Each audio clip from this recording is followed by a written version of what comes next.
I have a question for you. Do you have haters? Well, the truth of the matter is that not everyone likes us. In fact, some people just straight up hate us. They dislike us for no reason. In fact, they are very bad people. But wait a minute, can I keep using the words hate, bad, and dislike? Well, that's boring English, that's basic English. And therefore, in today's lesson, I'm going to show you some really great C1 phrases to describe your haters, to describe how their mind really works.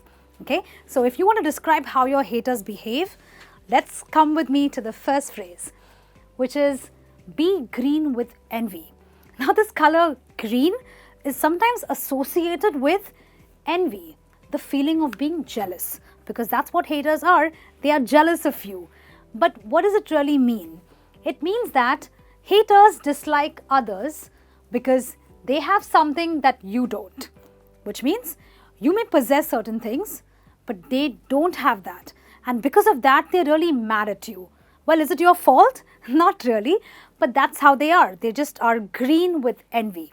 So the next time you can say they are green with envy. So whenever I get a compliment, Nisha can't help but become green with envy. Okay, so you are getting a compliment and you have something that she doesn't. And for that reason, she hates you. He was green with envy when his colleagues achieved great career success. As you can see, his colleagues had success, but he didn't. And that made him green with envy. Before we go to our next phrase, let me share something very interesting with you. We have designed an English fluency course which helps you speak naturally. As you can see, this course has been divided into 3 parts. The first part has been done by Christine, one of my fellow trainers. Then we've got Niharika doing the second part, and I've personally curated the third part. Now, I believe that this course will help you speak English naturally and fluently. How? Well, we've got a total of 450 smart English phrases in this course with 1000 example sentences. And if you learn how to use them properly in your everyday speech, well, you will come to the C1 level of English. And that will be the deciding factor between you knowing great English versus somebody who just knows basic English. Isn't that great? Well, the best part is that this course is accessible on all devices. And to get more information about this course, simply click on the link in the description of this video. So we'll go back to our lesson to learn some more C1 level vocabulary. And the next phrase for describing your haters is playing into someone's hands. Now, haters are very smart. They want you to play into their hands. So what does playing into their hands really mean? It means you cause someone to unknowingly behave in a way that benefits you. Like I said, haters are really smart, so they will do something so that you behave in a way that will benefit them. So what do they want you to do? They want you to have or give a bad reaction. All right, so let's look at an example to understand this. He leaked false information to the media and several journalists played into his hands by spreading the rumor. This guy was apparently a hater. He wanted false information to be leaked out. So the media played into his hands. He got the response that he wanted. They played into his hands and they spread a rumor which benefited him. He's a really bad person, right? He's a hater. Or you could say, by responding angrily to the provocation, Sarah unknowingly played into her opponent's hands and lost the debate. Now, there could have been 2 people debating about something, and Sarah must have been a good person, but her opponent may have been a hater.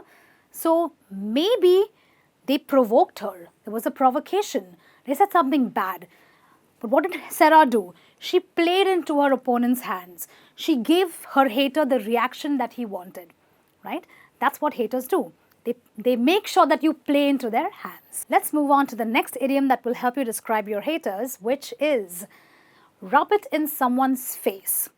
Now, this expression means that someone makes you feel worse about your bad experiences.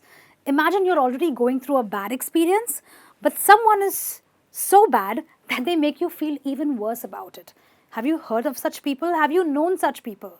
Well, in a sentence you could say, after winning the game, Jake couldn't resist rubbing it in his opponent's face. Well, guess what? Jake won the game. His opponent did not. Now, he should have made his opponent feel good. That's what a good sportsman does, right? But no, he was a hater, so he rubbed it in his opponent's face.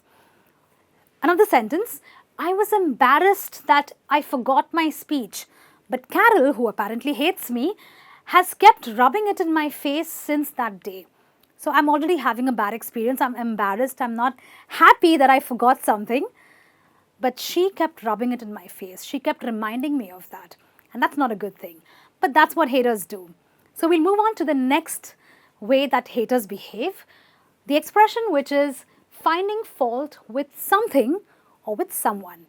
Well, finding a fault means finding mistakes. And therefore, this expression means that you are criticizing someone or something that somebody has done often, very regularly, and without a valid reason. Now, I believe that criticism is good, but if you keep doing it over and over again for no real good reason, it means you are a hater. You don't really give criticism with a good intention. So, in a sentence, you could say, a hater always finds fault with almost everyone. Well, that's what they are, right? That's what they do. Or you could say, when someone finds fault with the smallest of mistakes, it is a reflection of their insecurity. Well, let me tell you that haters are quite insecure, and the reason they find faults or mistakes with you is because they are very insecure. So this is a sentence you can actually use. We'll move on to our next idiom or our next expression, which is consumed with hatred, insecurity, or envy. Well, these three are negative emotions that haters have. Hatred, which means they don't like you. Insecurity, because they don't feel good about themselves. And envy, which means they are super, super jealous. And if you're consumed with it, it means you are filled with it. And therefore, it means that you are deeply affected by these negative emotions. Let's look at some sentences. His online comments showed that he was consumed with hatred for his own colleagues. Imagine passing really bad comments on your own colleagues.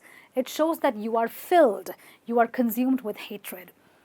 He was so consumed with envy that he skipped his best friend's success party.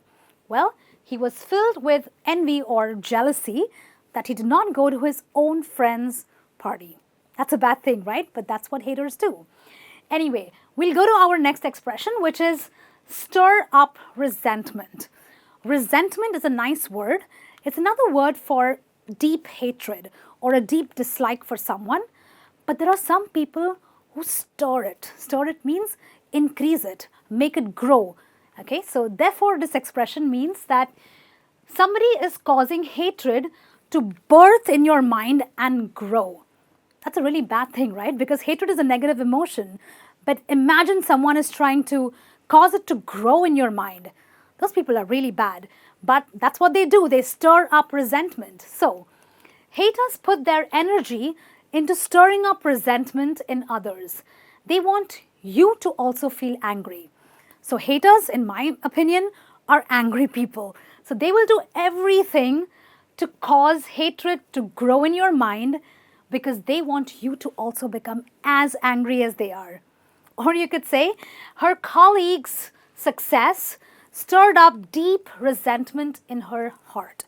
Like I said, haters are not happy if you are moving forward in life. So if you have a colleague or if you are somebody who is successful and if someone does not like you, what's going to happen? It can stir deep resentment or deep hatred in their heart for you. Okay, let's go to the next expression, which is hate monger. Now, hate monger is a person. Okay, this is an adjective used to describe a person. What kind of person?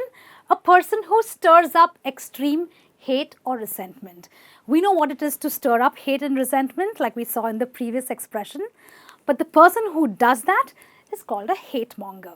So, online forums can sometimes become breeding grounds for hate mongers, which means a lot of online forums like Facebook, Instagram these are places where hate mongers thrive.